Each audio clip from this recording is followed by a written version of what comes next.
हजरात,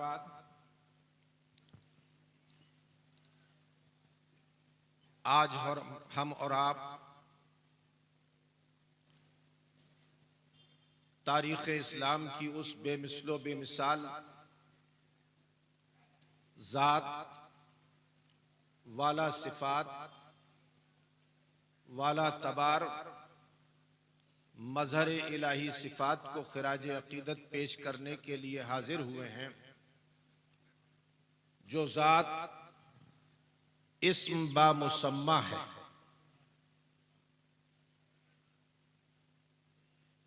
दाता महबूब शाह के नाम और लक़ब से पूरे बंगाल में मुतारिफ ये ज़ात अपनी जिंदगी का एक एक लम्हा सुलूक की मंजिलों को तय करते हुए इस शान के साथ गुजार कर चली गई कि जमाना तवील गुजर जाने के बाद भी एक मुश्त खाक में तब्दील हो चुकी वो ज़ात अपने और परायों के लिए फैज का दरिया बनी हुई है।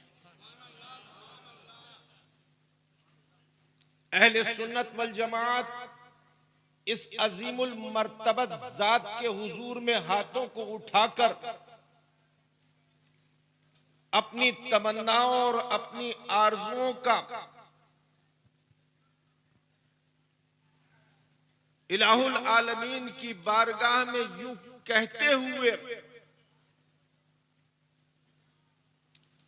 अरीजा पेश करते हैं कि जुर्रत अज़्म से जीने का करीना दे दे।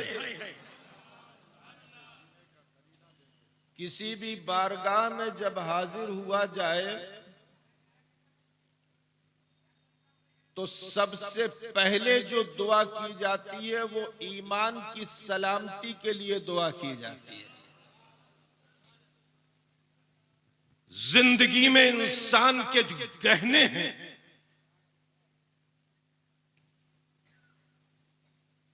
उसमें सर का ताज है इस्लाम और उसका ईमान, और ईमान के बाद इंसान का विकार उसकी इज्जत। जिसने अपने ईमान को सलामत रख लिया उसकी जिंदगी कामयाब हो गई, और जिसने अपने विकार को सलामत रखते हुए इस जमीन के ऊपर अपनी जिंदगी को गुजार दिया वो आने वाली नस्लों के लिए यादगार बन गया। वो विकारे आला हजरत ही तो था।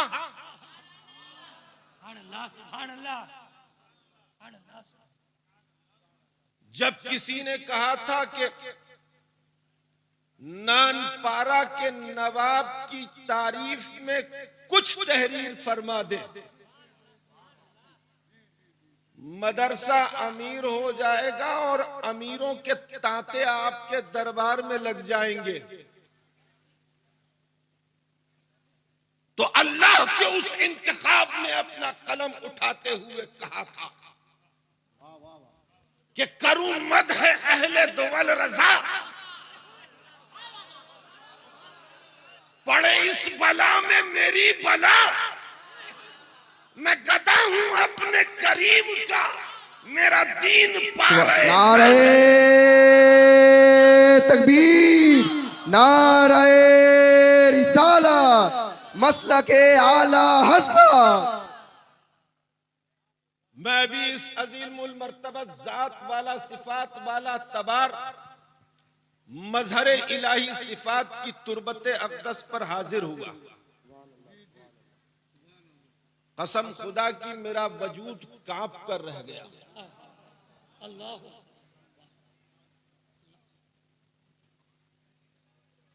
सैकड़ों साल जो जात फना फिल्लाह के मर्तबे पे पहुंचकर बातिन में भी फना हुई और जाहिर में भी फना हुई, मगर फना के बाद भी उस खाक के अंदर ये असर कि दिलों की धड़कनों को बेकाबू कर दे, रूह को मुतवज्जे होने पर मजबूर कर दे और पलक झुके तो उसकी अजमत विलायत के सबब उठाने की जुर्रत न हो। आसमान से बरसती हुई रहमतों का एहसास हुआ।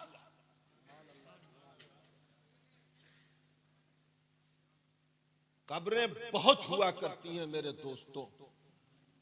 कब्रिस्तान के अंदर चले जाओ तो मेरी माँ एक हदीस मुझे सुनाया करती थी, रोटी पकाते पकाते,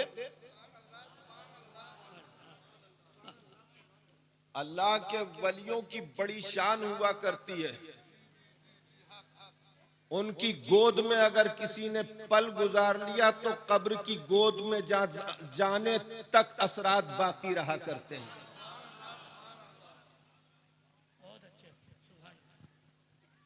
मेरी माँ का बड़ा अजीब अंदाज था। ख़वातीन इस्लाम मौजूद हैं तो बताता चलूं कि मेरी माँ का अंदाज क्या था और फिर बताऊंगा कि वो हदीस क्या सुनाती थी और फिर मैं दाता की बारगाह में हाजिर हूं कि मैंने क्या मांगा। मेरी माँ रोटी पकाती थी, डिब्बा खोलती थी आटे का, कहती थी बिस्मिल्लाह, बर्तन डाल के आटा निकालती थी, कहती थी बिस्मिल्लाह, आटे में पानी डालती थी, कहती थी बिस्मिल्लाह, और उसके बाद आटे को गूंदती थी तो दूध पाक की कसरत किया करती थी, और रोटी पकाने के लिए पेड़ा तोड़ती थी तो कहती थी बिस्मिल्लाह, और उसके बाद उसकी लोई बनाती थी तो कहती थी बिस्मिल्लाह, पटले के ऊपर रखती थी, रोटी बेलने के लिए कहती थी बिस्मिल्लाह, रोटी बेलती थी तो कहती थी बिस्मिल्लाह, रोटी उठाती थी तो कहती थी बिस्मिल्लाह, और तवे पे डालती थी तो कहती थी बिस्मिल्लाह, और पलटती थी तो कहती थी बिस्मिल्लाह, और सिक जाती थी और बर्तन में रखती थी तो कहती थी बिस्मिल्लाह। नारे तकबीर, नारे रिसालत, मसलके आला हजरत, वलीदैन हुजूर जमाले मिल्लत, पीरे तरीकत हुजूर जमाले मिल्लत। मेरी बहनों, अगर रोटी पकाओ तो इस शान के साथ रोटी पकाओ कि हर लम्हा रोटी के ऊपर बिस्मिल्लाह पढ़ो। खुदा की कसम, अगर तुम्हारी औलाद उस रोटी को खा लेगी तो जमाल रजा खान बन जाएगी। नारे तकबीर, नारे रिसालत, मसलके आला हजरत, पीरे तरीकत हुजूर जमाले मिल्लत, आताए हुजूर मुफ्ती आजम हिंद, वलीदैन हुजूर जमाले मिल्लत, करामते हुजूर जमाले मिल्लत। नारे तकबीर, नारे रिसालत। जिम्नन बात निकल आई है, जिम्नन बात निकल आई है तो मैं अर्ज करता चलूं। और तकरीर तो आपको हमारे बांग्लादेश से आए हुए मेहमान की सुनना है और मैं भी सुनूंगा,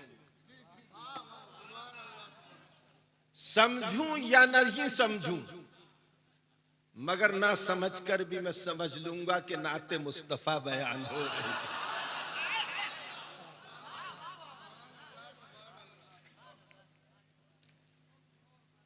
एक दिन मेरी मां ने कहा कि आज रोटी कम पड़ जाएगी। करामत किसको कहते हैं जरा आप देखिए। करामत नाम है यकीन का। करामत नाम है यकीन का। वो यकीन की ही तो बात थी, वो यकीन की ही तो बात थी कि चोर के हाथ में हाथ देकर कहा था कि मैंने ये अहद किया था कि जो पहला मुझे नजर आ जाएगा फजर की नमाज के बाद उसी के हाथ पे मुरीद होऊंगा।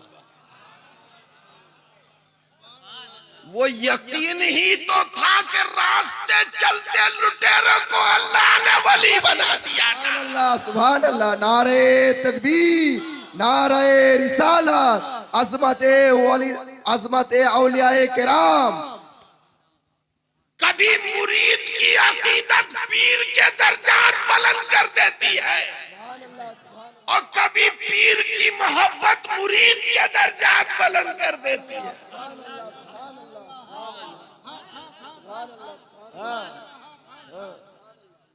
अल्लाह अकबर, अल्लाह अकबर। मेरी माँ ने कहा कि आज रोटी कम पड़ जाएगी।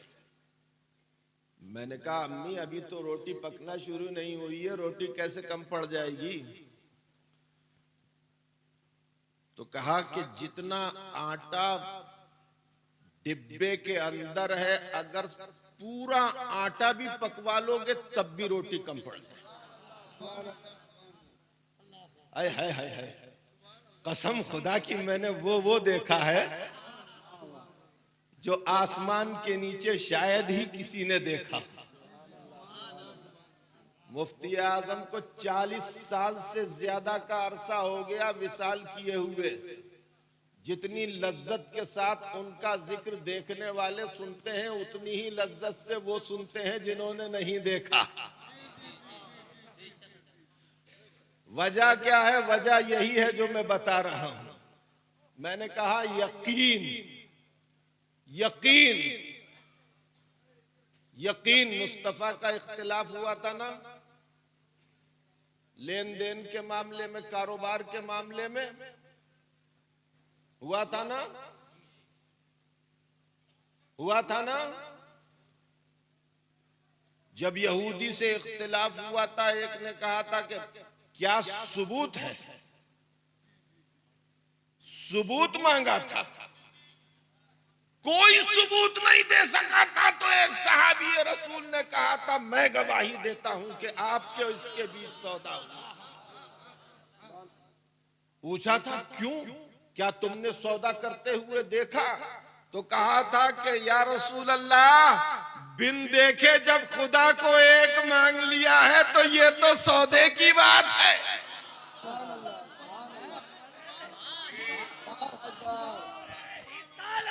देखो भाई, मैं पढ़े लिखों में गुफ्तगू करने का आदी हूं, इसलिए मैं तूल तवील गुफ्तगू नहीं करता, मैं इशारों में गुफ्तगू करता हूं।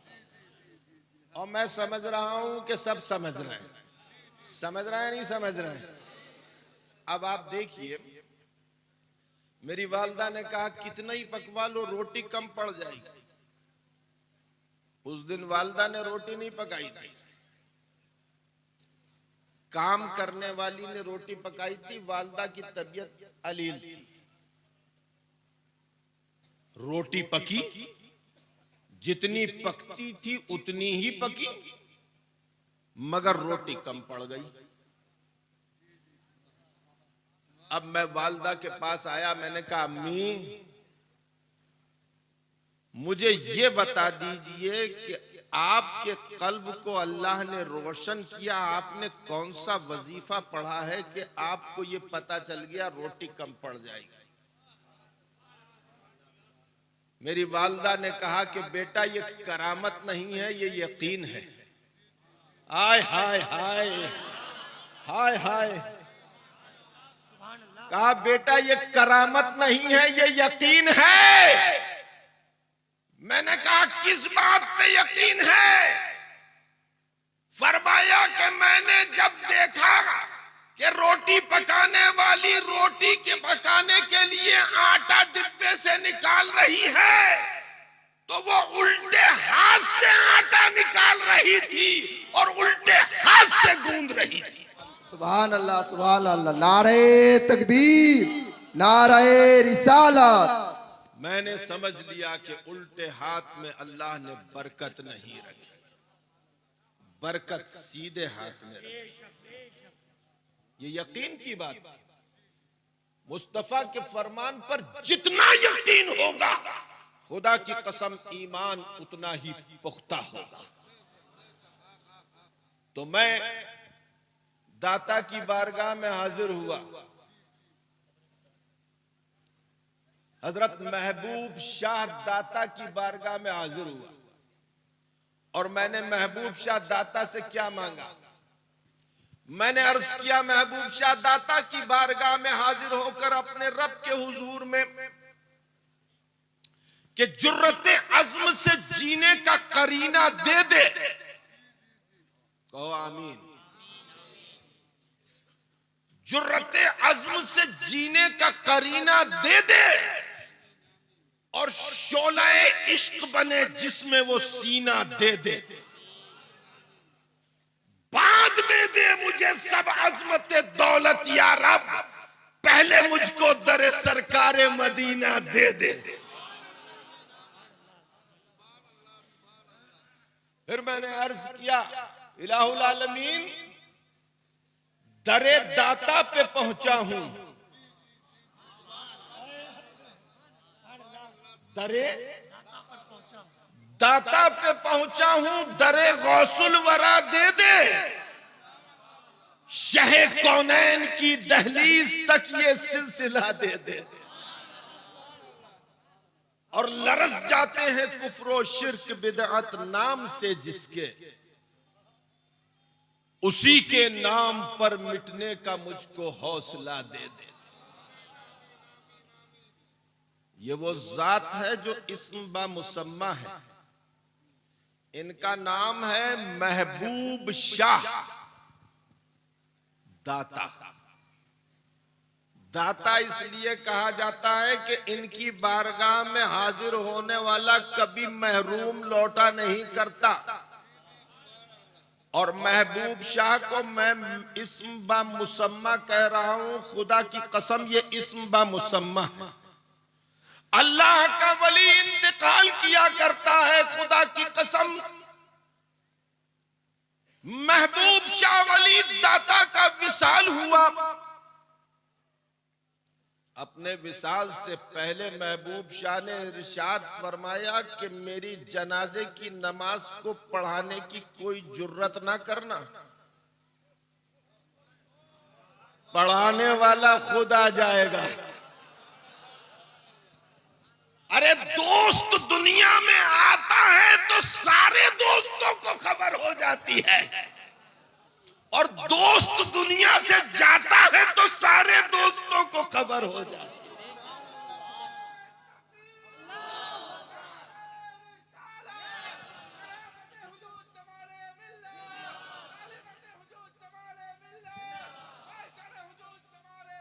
अरे दोस्त ही तो बरेली की सरजमी पर आला हजरत के घर में आया था, तो महरारा की धरती पर नूरी मियां ने कह दिया था, मौलाना अहमद रजा मुबारक हो, तुम्हारे घर में अल्लाह का वली पैदा हुआ है। जब दोस्त आता है तो दुनिया के दोस्तों को खबर होती है, और दोस्त जाता है तो दुनिया के दोस्तों को खबर होती है। मेरे दोस्तों, ये गौसे आजम के गुलामों की वो जमात है कि जो हर वक्त अपनी गर्दन को गौसे आजम के तलबे अक़दस के नीचे खम किए हुए, और इनकी तुरबत कह रही है आज भी कि ये दिल, ये जिगर है, ये आंखें, ये सर है, जहां चाहो रखो कदम गौसे आजम। महबूब शाह ने इरशाद फरमाया, खबरदार हो जाऊं मेरे जनाजे की नमाज पढ़ाने के लिए कोई आगे मत बढ़ना। सरकार, जनाजे की नमाज तो पढ़ाई जाएगी, कोई ना कोई तो पढ़ाएगा, इरशाद फरमाया कि जिसे पढ़ाना होगा वो खुद आ जाएगा, उसे मुसल्ले पर बढ़ने से कोई रोक नहीं सकता, और अगर कोई नाअहल आगे बढ़ गया तो उसे कोई खड़ा नहीं होने दे सकता।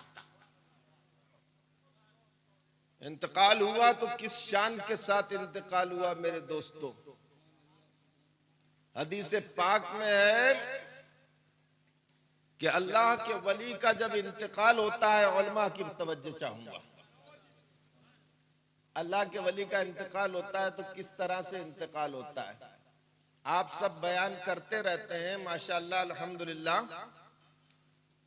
आज मैं भी बयान करने की सआदत हासिल कर रहा हूं, और तकरीर करने का मकसद मेरा ये नहीं है कि मैं आप सबके सामने तकरीर करने के बाद वाहवाही लूटूं।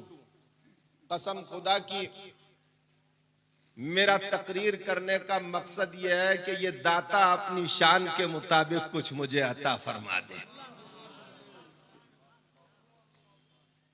बड़ी बारगाह में हाजिर हुए मेरे दोस्तों।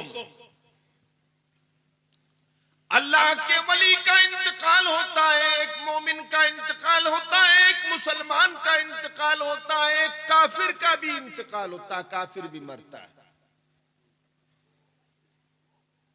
रूह सबकी कब्ज हुआ करती है, रूह सबकी कब्ज हुआ करती है, और मौत के फरिश्ते रूह को कब्ज किया करते हैं। जब एक काफिर मरता है तो दो फरिश्ते आते हैं। कितने?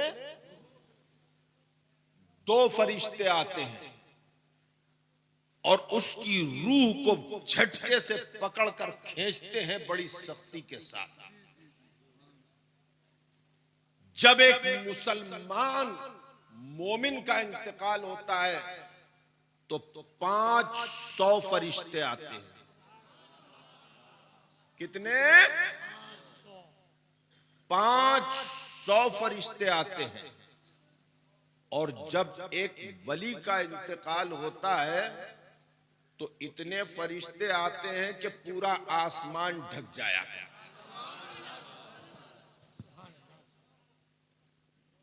मेरी समझ में बात नहीं आई। जितना बड़ा मुजरिम होता है उतनी ही ज्यादा फौज आया करती है, और छोटा मुजरिम होता है तो कम तादाद में फौज आया करती है। छोटे छोटे सिपाही आकर काम दिखा दिया करते हैं, और बड़ा मुजरिम हुआ करता है तो पूरी छावनी बना दिया करते हैं। यहां मामला उल्टा है। बड़े मुजरिम के लिए 2 आ रहे हैं और जो मुजरिम नहीं है उसके लिए 500 आ रहे हैं। जो महबूब और मकबूल है उसके लिए आसमान ढक जाए इतने आ रहे हैं। अब रूह को कब्ज किया जाता है। जब काफिर की रूह को कब्ज किया जाता है तो रूह को कैद कर लिया जाता है, और जब वली की रूह को कब्ज किया जाता है तो आलम क्या होता है जरा सुनिए कि दाता की रूह जब कब्ज हुई तो क्या हुआ। दाता ने कहा कि मेरे जनाजे की नमाज पढ़ाने वाला खुद आएगा और पढ़ाएगा।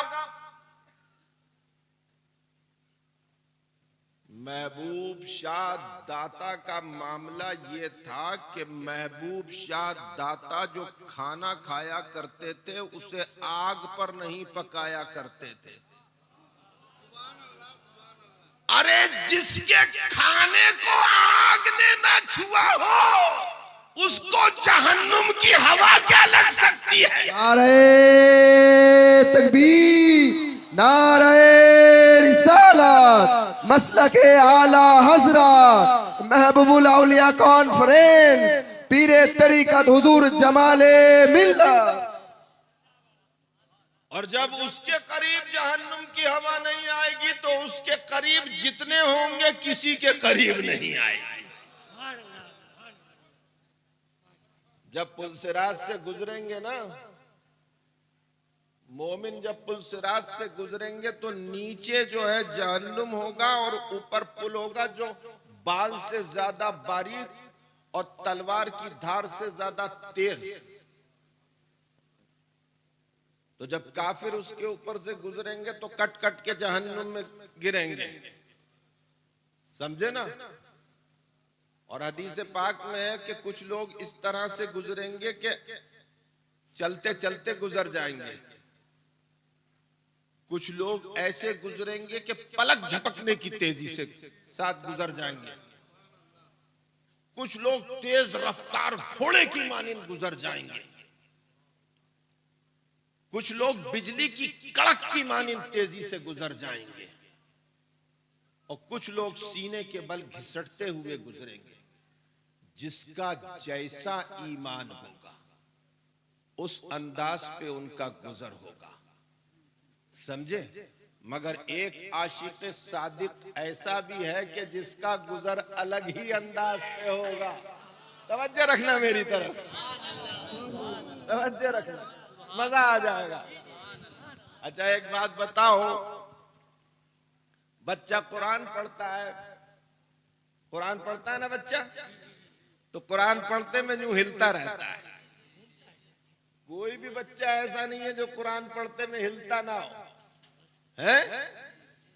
ये कुरान की लज्जत हुआ करती है, कलाम की लज्जत होती है कि पढ़ने वाला झूम जाया करता है।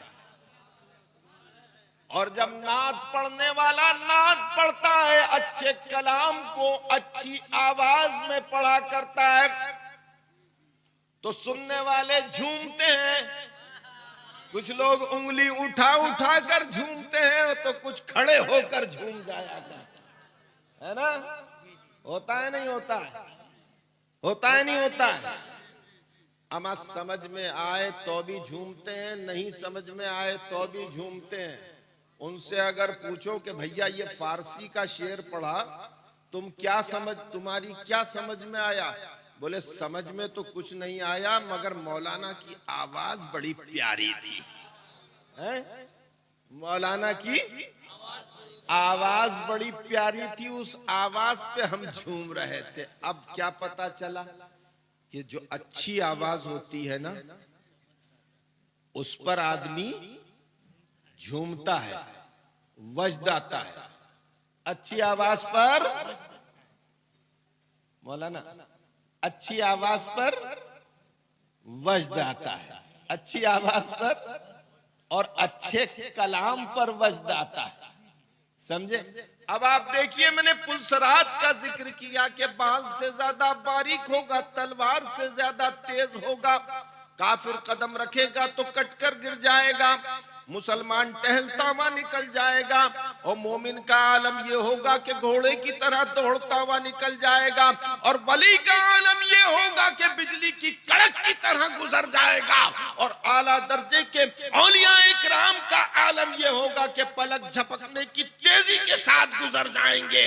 और वहीं पुलसिरात पर किनारे पर खड़े होकर मुस्तफा जब फरमा रहे होंगे, रब्बे सल्लिम उम्मती, रब्बे सल्लिम उम्मती, रब्बे सल्लिम उम्मती, तो मुस्तफा की आवाज की वो लज्जत होगी कि आशिक सुनेंगे तो अपनी जमात को लेकर पुल से ये कहते हुए गुजरेंगे कि रज़ा पुल से आप वजद करते गुजरिए कि है रब्बे सल्लिम सदाए। नारे तकबीर, नारे रिसालत, मसलके आला हजरत, अज़मते मुस्तफा, अज़मते मुस्तफा, पीरे तरीक़त हुजूर जमाले मिल्लत, हक की सदा रब की रज़ा, हक की सदा रब की रज़ा, करामत हुजूर जमाले मिल्लत, महबूबुल औलिया कॉन्फ्रेंस।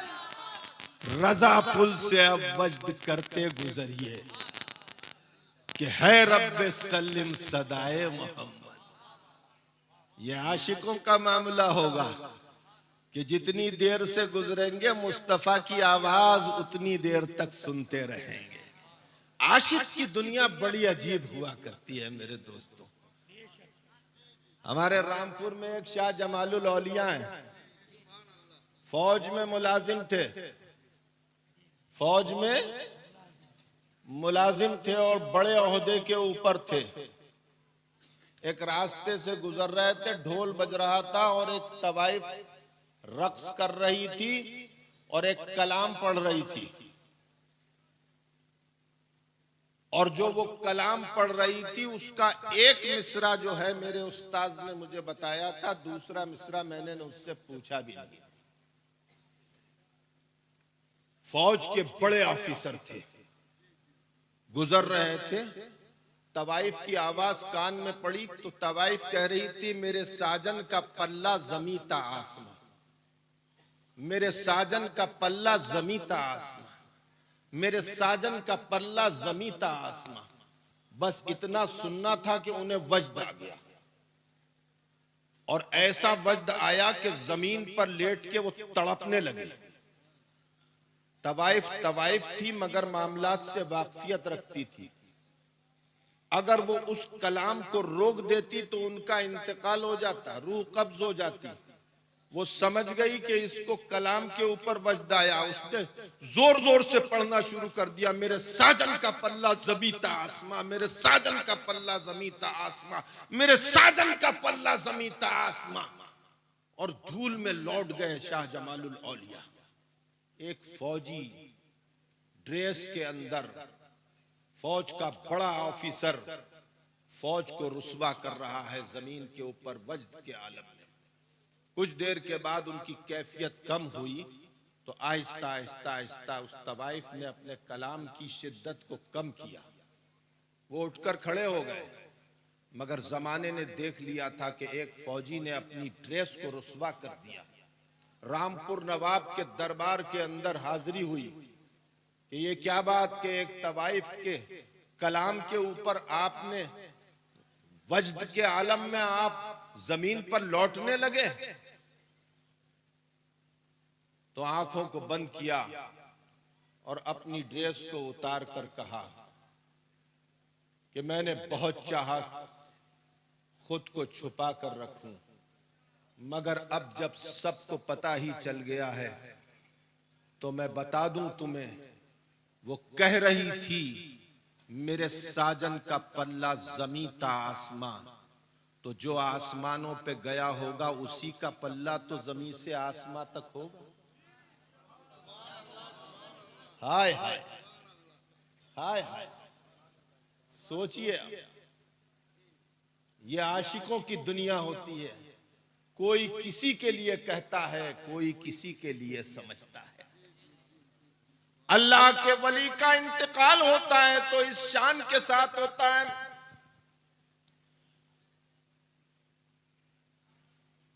महबूब शाह वली दाता का इंतकाल हुआ है। आपने वसीयत कर दी कि कोई आगे मत बढ़ना जनाजा की नमाज पढ़ाने के लिए। और जब वक्त खास आया तो करोड़ों की तादाद में फरिश्ते आकर खड़े हो गए। अब आप देखिए कि इंतकाल किस तरह से होता है अल्लाह के वली का।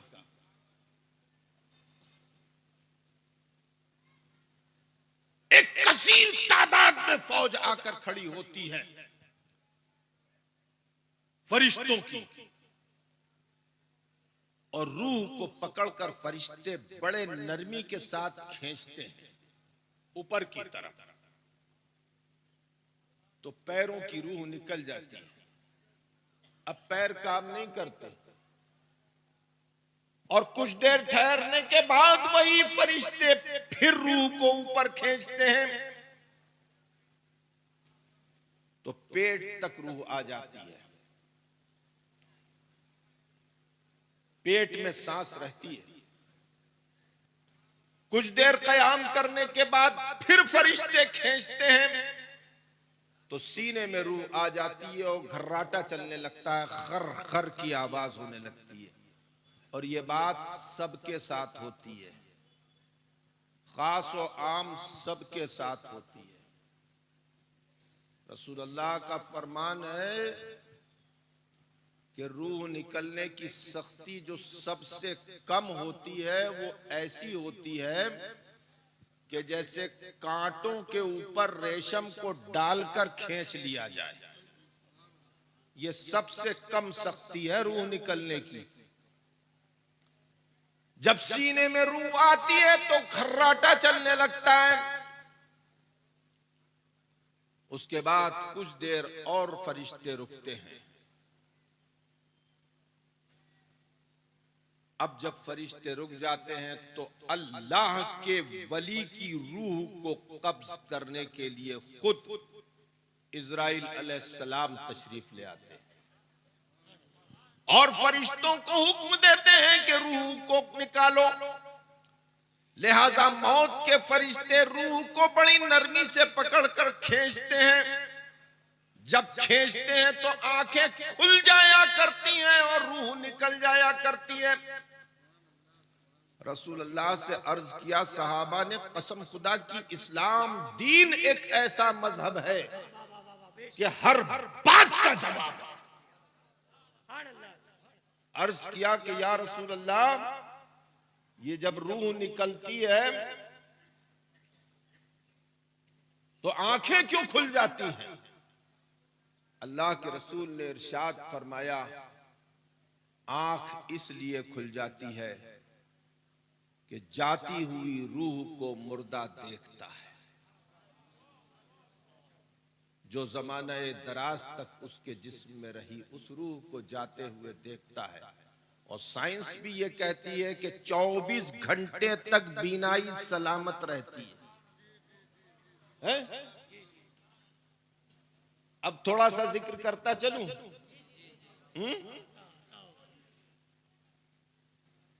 जिक्र थोड़ा सा और कर, तकरीर को थोड़ा सा फैला दूं 10 मिनट के लिए। 10 मिनट के बंद कर दूं? 10 मिनट हाँ, वो तो बताऊंगा आपको महबूब शाह की रूह कैसे कब्ज हुई, और ये बताऊंगा कि ये करोड़ों की तादाद में फरिश्ते क्यों आते हैं। समझे ना? अल्लाह अकबर, अल्लाह अकबर। तारीख इस्लाम की वो बेमिसलो बेमिसाल जात जिसके लिए रसूलुल्लाह ने अपने असहाब को हुक्म फरमाया कि जाओ और उवैस करनी को मेरा पैरहान दे देना और मेरा सलाम कह देना। उवैस करनी को रसूल कायनात सलाम कहलवा रहे हैं और उमर और अली उवैस करनी की जियारत के लिए तशरीफ ला रहे हैं। जिस जात को रसूल अल्लाह ने अपना पैरहाने अक़दस अता फरमा दिया हो, उस जात की अजमत का अंदाजा कौन लगा सकता है? खुदा की कसम, जमीन के ऊपर दौरे रमा में कोई नहीं है कि जो उवैस करनी के तलवों से लगे हुए धूल के जर्रात की अजमत भी बयान कर सके। वो मुकाम है उवैस करनी का, कोई मामूली बात नहीं है कि अल्लाह के बाद जो सबसे बुजुर्ग जात है, जिस जात की जियारत के लिए 1,24,000 अंबिया मस्जिद अक्सा में जमा हुए, वो जात मेरे नबी की जात है।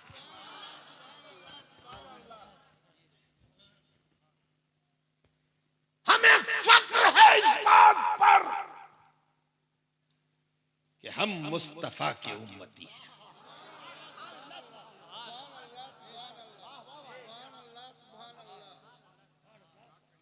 मूसा, तेरी तमन्ना थी कि हमारे नबी का तू उम्मती हो जाए, और ये हमारी महराज है कि हम अपने नबी के उम्मती हैं। वैसे करनी के पास उमर फारूक आजम और अली मुर्तजा को पैरहाने अक़दस लेकर भेजा। आप वैसे करनी को देखिए, दरिया के किनारे उवैस करनी वुजू कर रहे हैं और मदीना मुनव्वरा से हजरत हरम उवैस करनी की जियारत के लिए हाजिर हुए। लोगों से पूछा कि यहां उवैस कहां रहता है, यहां उवैस कहां रहता है। लोगों ने कहा अच्छा वो दीवाना, वो पागल। कहा हाँ हाँ ये बताओ वो उवैस कहां मिलेगा, कहां रहता है। कहा जंगल में चले जाओ, दरिया के किनारे कुछ कर रहा होगा बैठा हुआ। हजरत हरम दरिया के किनारे आए तो देखा कि उवैस करनी वुजू कर रहे हैं। पीछे आकर खड़े हो गए और पीछे से सलाम किया। उवैस करनी को पहली बार देखा था, इससे पहले उवैस करनी को देखा नहीं था और उवैस करनी ने हजरत हरम को नहीं देखा था। पीछे से सलाम किया, अस्सलाम वालेकुम या उवैस। बगैर गर्दन को घुमाए हुए पानी की तरफ देखते हुए कहा आओ हरम, वालेकुम अस्सलाम। तो कहा सरकार मैं तो पहली बार हाजिर हुआ हूं, आपको मेरा नाम कैसे मालूम और आप मेरा नाम लेकर जवाब दे रहे हैं तो मुझे कैसे पहचानते हैं। जवाब दिया सुन लो हरम, हमें तारुफ की जरूरत नहीं है, तुम मदीना शरीफ से चले तब से हम तुम्हें देख रहे हैं कि तुम हमसे मुलाकात के लिए आए। हाय हाय हाय हाय, क्या निगाह होती है, क्या निगाह होती है। दाता का इंतकाल हो रहा है और नमाज पढ़ाने के लिए सिराज चल चुका है।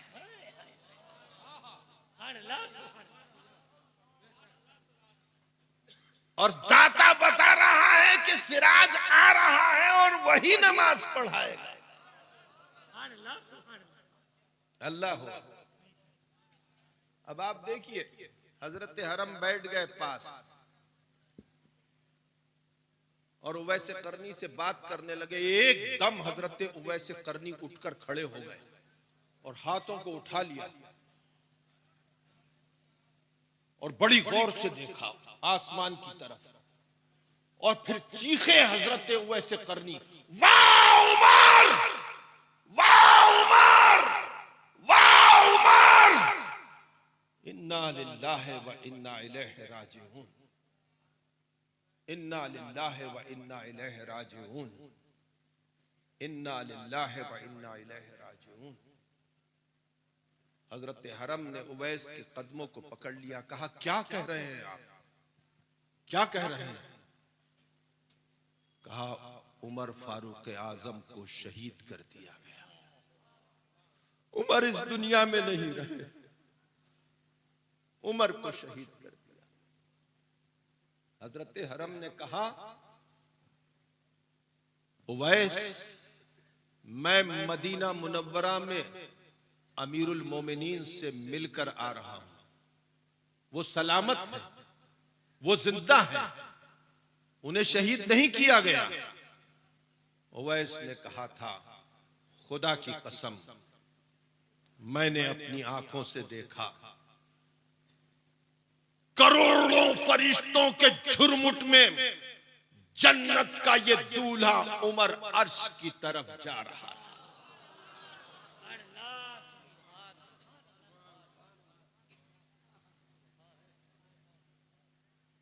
महबूब शाह तेरी तुरबते अक़दस पर सलामों की बारिश हो। रसूल कायनात के फैजान को बांटने के लिए इलाके में तूने अपना दयार बना लिया। कासा एक गदाई लेकर हाजिर होने वाले हाजिर हो रहे हैं। तू सबके दामनों को भर रहा है, सबके कासे को भर रहा है। खुदा ने किस कदर गनी बनाया है तुझे कि कयामत तक तू बांटता रहेगा फैजान मुस्तफा, तेरे पास फैजान खत्म नहीं होगा। ये सब भिखारी तेरे दरवाजे के ऊपर आए हैं, तू दाता है, हम मांगता है। तू गनी है, हम गरीब हैं। तू सखी है, हम सवाली हैं। मेरे दोस्तों, महबूब शाह दाता की रूह को कब्ज करने के लिए करोड़ों फरिश्ते आए। क्यों? इसलिए कि महबूब शाह को कैद करने के लिए नहीं आए थे, जन्नत के दूल्हा को दूल्हा बनाकर जन्नत में ले जाने के लिए। उसकी रूह भी दूल्हा बनकर जन्नत में गई और उसकी तुरबत भी दुल्हन बनी हुई सबको नजर आ रही है। जिंदा हो जाते हैं, मरते हैं जो हक के नाम पर। अल्लाह अल्लाह मौत को किसने मसीहा कर दिया। वमा अलैना इल्लल बलाग। अस्सलाम वालेकुम।